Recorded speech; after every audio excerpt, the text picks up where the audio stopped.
ರಾಜ್ಯ ಕಾಂಗ್ರೆಸ್ನಲ್ಲಿನ ಪಟ್ಟದಾಟಕ್ಕೆ ಡಿಕೆ ಒಂದು big message pass ಮಾಡಿದ್ದಾರೆ. ದಿಲ್ಲಿ ಯಾತ್ರೆ ಮುಗಿಸಿ ಬೆಂಗಳೂರಿನಲ್ಲಿ ಸುದ್ದಿಗೋಷ್ಠಿ ನಡೆಸಿದ ಡಿಕೆ, ನಾನ್ ಮನೇಲಿ ಕೂರೋಕ ನನಗೆ ಪಕ್ಷ ಶಕ್ತಿ ಕೊಟ್ಟಿದ್ದು, ಪ್ರಯತ್ನ ವಿಫಲ ಆಗ್ಬೋದು, ಪ್ರಾರ್ಥನೆ ವಿಫಲ ಆಗಲ್ಲ ಅಂತ ಟ್ವಿಸ್ಟ್ ಮೇಲೆ ಟ್ವಿಸ್ಟ್ ಕೊಟ್ಟಿದ್ದಾರೆ. ಈ ನಡುವೆ ಜಮೀರ್ ಸಿದ್ದರಾಮಯ್ಯ ಬೆಂಕಿ ಇದ್ದಂಗೆ, ಕೈ ಹಾಕಿದ್ರೆ ಸುಟ್ಟು ಹೋಗ್ತಾರೆ ಅಂತ ಬಾಂಬ್ ಸಿಡಿಸಿದ್ದಾರೆ.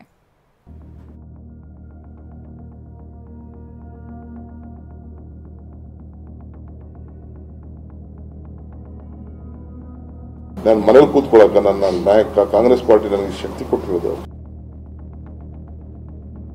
ಆ ಸಿದ್ದರಾಮಯ್ಯ ಕುರ್ಚಿ ಮುಟ್ಟಕ್ಕೆ ಸಾಧ್ಯನ್ರಿ? ಅದೊಂಥರ ಬೆಂಕಿ. ಅದು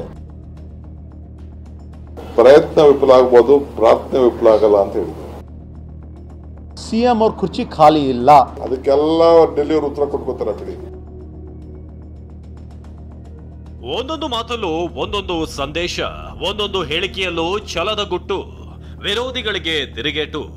ದೆಹಲಿ ದಂಡಯಾತ್ರೆ ಮುಗಿಸಿ ಬಂದ ಡಿಸಿಎಂ ಡಿಕೆ ಶಿವಕುಮಾರ್ ಪಟ್ಟದಾಟದಲ್ಲಿ ದಾಳ ಉರುಳಿಸೋಕೆ ಮುಂದಾದವರಿಗೆ ಇಂದು ಮಾತಿನ ಬಾಣಗಳಿಂದಲೇ ಚೆಕ್ಮೇಟ್ ಇಟ್ಟಿದ್ದಾರೆ. ಇಷ್ಟೆಲ್ಲ ನನಗಿರುವಂತ ವೈಬ್ರೇಷನ್, ನನಗಿರುವಂತ ಸ್ಟ್ರೆಂತ್, ನನಗಿರುವಂತ ಎಕ್ಸ್ಪೀರಿಯನ್ಸ್ ಬೇರೆ.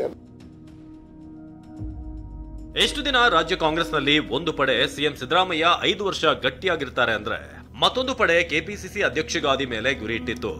ಇದೆಲ್ಲದರ ನಡುವೆ ಡಿಕೆ ಆಪ್ತರು ಆಕ್ಟಿವ್ ಆಗಿ ವಿರೋಧಿಗಳಿಗೆ ತಿರುಗುಬಾಣಗಳನ್ನ ಬಿಟ್ಟಿದ್ದು ಉಂಟು. ಇಂಥ ಬೆಳವಣಿಗೆಗಳ ನಡುವೆ ದೆಹಲಿಗೆ ಹಾರಿದ್ದ ಡಿಸಿಎಂ ಡಿಕೆ ಶಿವಕುಮಾರ್ ವಾಪಸ್ ಆಗಿದ್ದು ಗಟ್ಟಿ ಸಂದೇಶದೊಂದಿಗೆ. ಹಾಗಾದ್ರೆ ಡಿಕೆ ಹೇಳಿದ್ದೇನು, ಯಾರಿಗೆ ಯಾವ ಸಂದೇಶ ಕೊಟ್ಟಿದ್ದಾರೆ ಅಂತೀರಾ?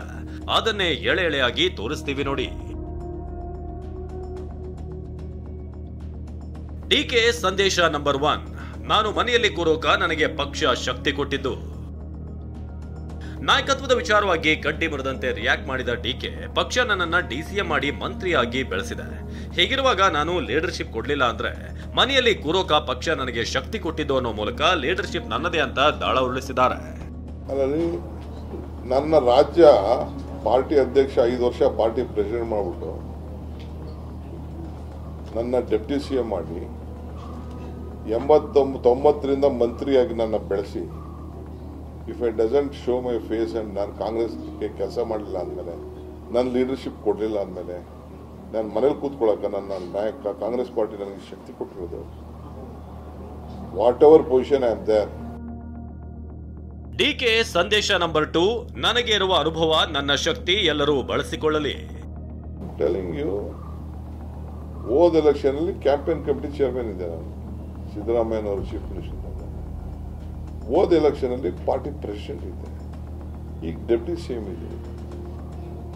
ಸೊ ಇಷ್ಟೆಲ್ಲ ನನಗಿರುವಂತ ವೈಬ್ರೇಷನ್, ನನಗಿರುವಂತ ಸ್ಟ್ರೆಂತ್, ನನಗಿರುವಂತ ಎಕ್ಸ್ಪೀರಿಯನ್ಸ್ ಬೇರೆ. We utilise every one. DK ಸಂದೇಶ ನಂಬರ್ 3, ಪ್ರಯತ್ನ ವಿಫಲ ಆಗ್ಬೋದು, ಪ್ರಾರ್ಥನೆ ವಿಫಲ ಆಗೋದಿಲ್ಲ. ಪ್ರಯತ್ನ ವಿಫಲ ಆಗ್ಬೋದು, ಪ್ರಾರ್ಥನೆ ವಿಫಲ ಆಗಲ್ಲ ಅಂತ ಹೇಳಿದ್ರು.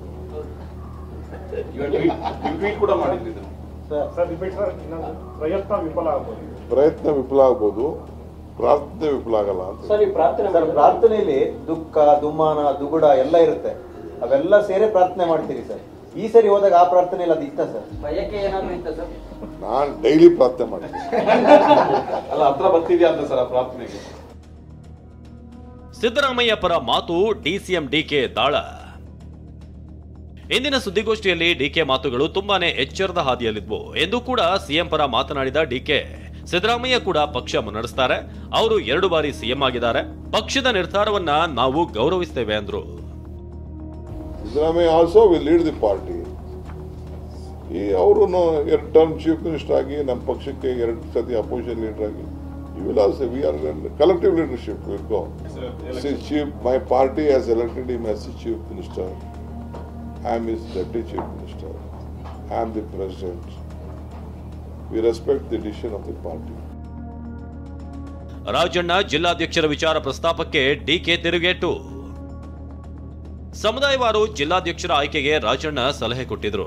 ಈ ಮಾತಿಗೆ ರಿಯಾಕ್ಟ್ ಮಾಡಿದ ಡಿಕೆ, ಮಾಧ್ಯಮಗಳ ಬಳಿ ಮಾತನಾಡಿದ್ರೆ ನಾನು ಉತ್ತರ ಕೊಡಲ್ಲ, ಬರೋದಾದ್ರೆ ನನ್ನ ಬಳಿ ಬರಲಿ ಅಂದ್ರು. ಒನ್ ಸೈಡ್ ಸ್ಟೇಟ್ಮೆಂಟ್ ಕೊಡೋರಿಗೆ ಡೆಲ್ಲಿ ಅವರು ಉತ್ತರಿಸ್ತಾರೆ ಅಂತಾನೂ ಹೇಳಿದ್ರು.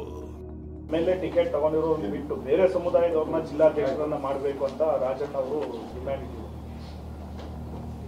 ನನ್ನ ಹತ್ರ ಮಾತಾಡಿಲ್ಲ. ನಾನು ಪ್ರೆಸ್ಸಲ್ಲಿ ಮಾತಾಡಿದ್ರೆ ಯಾರಿಗೂ ಉತ್ತರ ಕೊಡಲ್ಲ. ನಾನು ನನ್ನ ಹತ್ರ ಬಂದು ಏನಾದ್ರು ಮಾತಾಡಿದ್ರೆ ನಾನು ಏನು ಬೇಕೋ ಗೈಡ್ ಮಾಡ್ತೀನಿ.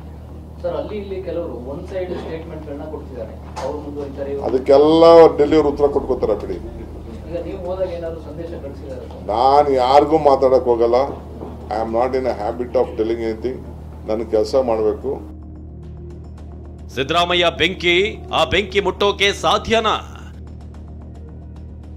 ಸಿಎಂ ಅಧ್ಯಕ್ಷರ ಕುರ್ಚಿ ಖಾಲಿ ಇಲ್ಲ ಎಂದ ಜಮೀರ್. ಅತ್ತ ಡಿಸಿಎಂ ಡಿಕೆ ಶಿವಕುಮಾರ್ ಒಂದು ರೀತಿಯ ಸಂದೇಶ ಕೊಡ್ತಿದ್ರೆ, ಇತ್ತ ಜಮೀರ್ ಸಿಎಂ ಸಿದ್ದರಾಮಯ್ಯ ಪರ ಬ್ಯಾಟಿಂಗ್ ಮೇಲೆ ಬ್ಯಾಟಿಂಗ್ ಮಾಡ್ತಿದ್ದಾರೆ. ಸಿದ್ದರಾಮಯ್ಯ ಅವರ ಕುರ್ಚಿ ಬೆಂಕಿ ಇದ್ದಂತೆ, ಮುಟ್ಟಿದ್ರೆ ಸುಟ್ಟು ಹೋಗ್ತಾರೆ ಅಂತ ಬಾಂಬ್ ಸಿಡಿಸಿದ್ದಾರೆ. ಆ ಸಿದ್ದರಾಮಯ್ಯ ಕುರ್ಚಿ ಮುಟ್ಟಕ್ಕೆ ಸಾಧ್ಯನ್ರಿ? ಅದೊಂಥರ ಬೆಂಕಿ. ಅದು ಬೆಂಕಿಗೆ ಏನಾದ್ರು ಮುಟ್ಟರೆ ಏನಾಗ್ತದೆ, ಸುಟ್ಟೋಗ್ಬಿಡ್ತದೆ ಕೈಗಳು. ಅದೊಂಥರ ಸಿದ್ದರಾಮಯ್ಯ ಬೆಂಕಿ ಇದ್ದಂಗೆ. ಅದು ಯಾರಿಗಿಲ್ಲ ಸರ್, ಹಾಗೆ ಮುಟ್ಟಕ್ಕೆ ಸಾಧ್ಯ ಆಗಲ್ಲ ಸರ್. ಸಿದ್ದರಾಮಯ್ಯಗೆ ಒಂಥರ ಟಗರ್ ಬೆಂಕಿ ಇದ್ದಂಗೆ ನಡೀರಿ ಅವರು. ನಾನು ಪ್ರತಿ ಸಲ ಒಂದೇ ಹೇಳೋದು, ಈಗ ಸಿ ಎಂ ಕುರ್ಚಿ ಖಾಲಿ ಇಲ್ಲ, ಅಧ್ಯಕ್ಷ ಸ್ಥಾನನೂ ಖಾಲಿ ಇಲ್ಲ. ಅಧ್ಯಕ್ಷ ಕುರ್ಚಿದಲ್ಲಿ ಮಾನ್ಯ ಡಿ ಕೆ ಶಿವಕುಮಾರ್ ಅವರು ಕೂತಿದ್ದಾರೆ, ಮುಖ್ಯಮಂತ್ರಿ ಕುರ್ಚಿದಲ್ಲಿ ಮಾನ್ಯ ಸಿದ್ದರಾಮಯ್ಯ ಅವರು ಕೂತಿದ್ದಾರೆ. ಈಗ ಖಾಲಿ ಇದ್ರೆ ತಾನೇ ಚರ್ಚೆ ಆಗೋದು. ಅವ್ರು ಏನಾದ್ರು ಬದಲಾವಣೆ ಆಗಬೇಕಾದ್ರೆ ನಾವು ನಮ್ಮ ಅಭಿಪ್ರಾಯ ನಾವು ಹೇಳ್ಕೊಳ್ಬೋದು. ತೀರ್ಮಾನ ಮಾಡೋರು ಯಾರು? ನಮ್ಮ ಪಕ್ಷದ ಹೈಕಮಾಂಡ್. ನಮ್ಮ ಪಕ್ಷದ ಹೈಕಮಾಂಡ್ ಏನು ತೀರ್ಮಾನ ಮಾಡಿ ನಾವೆಲ್ಲ ಬದ್ಧ ಇರೋಕೆ ಆಗ್ತದೆ. ಜೇವರ್ಗಿ ಶಾಸಕ ಅಜಯ್ ಸಿಂಗ್ ಮಾತನಾಡಿ, ಸಿಎಂ ಸಿದ್ದರಾಮಯ್ಯ ಒಳ್ಳೆ ಆಡಳಿತ ಕೊಡ್ತಿದ್ದಾರೆ, ಸಿಎಂ ಬದಲಾವಣೆ ಪ್ರಶ್ನೆಯೇ ಇಲ್ಲ ಅಂದ್ರು. ಸದ್ಯಕ್ಕೆ ಸಿಎಂ ಅವ್ರ ಕುರ್ಚಿ ಖಾಲಿ ಇಲ್ಲ, ತೋ ಬದಲಾವಣೆ ಪ್ರಶ್ನೆ ಬರಲ್ಲ. ಖಾಲಿನೇ ಇಲ್ಲ. ಖಾಲಿ ಇದ್ದರೆ ನಾನು ಆಗ್ತೀನಿ ನೀನು ಆಗ್ತೀನಿ ಅಂತ ಪೈಪೋಟಿ ಆಗ್ಬೋದು.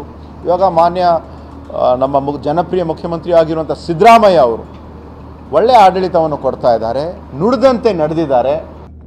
ಇಷ್ಟೆಲ್ಲ ಬೆಳವಣಿಗೆಗಳ ನಡುವೆ ತುಮಕೂರಿನಲ್ಲಿ ರಾಜಣ್ಣ ವರ್ಸಸ್ ಗುಬ್ಬಿ ಶ್ರೀನಿವಾಸ್ ನಡುವಿನ ಮುಸುಕಿನ ಗುದ್ದಾಟ ದಿನ ದಿನಕ್ಕೂ ಕೈ ಮೀರ್ತಾ ಇದೆ.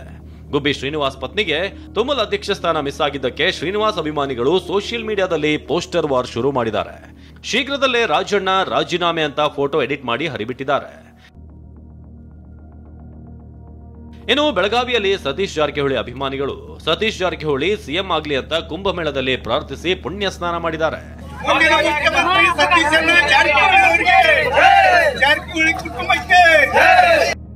ಅದೇನೇ ಹೇಳಿ, ಕಾಂಗ್ರೆಸ್ ಮನೆಯಲ್ಲಿನ ಗೊಂದಲ ಒಂದು ರೀತಿ ಹಾವು ಏಣಿ ಆಟದಂತಾಗಿದೆ. ಒಂದೊಂದು ಸಾರಿ ಒಂದು ಬಣ ರೊಚ್ಚಿಗೆದ್ರೆ ಇನ್ನೊಂದು ಬಾರಿ ಎರಡನೇ ಬಣ ಮಾತಿನ ಬಾಣಗಳನ್ನೇ ಬಿಡೋಕೆ ರೆಡಿ ಆಗ್ತಿದೆ. ಇದು ಎಲ್ಲಿಗೆ ಹೋಗಿ ನಿಲ್ಲುತ್ತೋ ಕಾದು ನೋಡಬೇಕು. Bureau report, ಟಿವಿ9.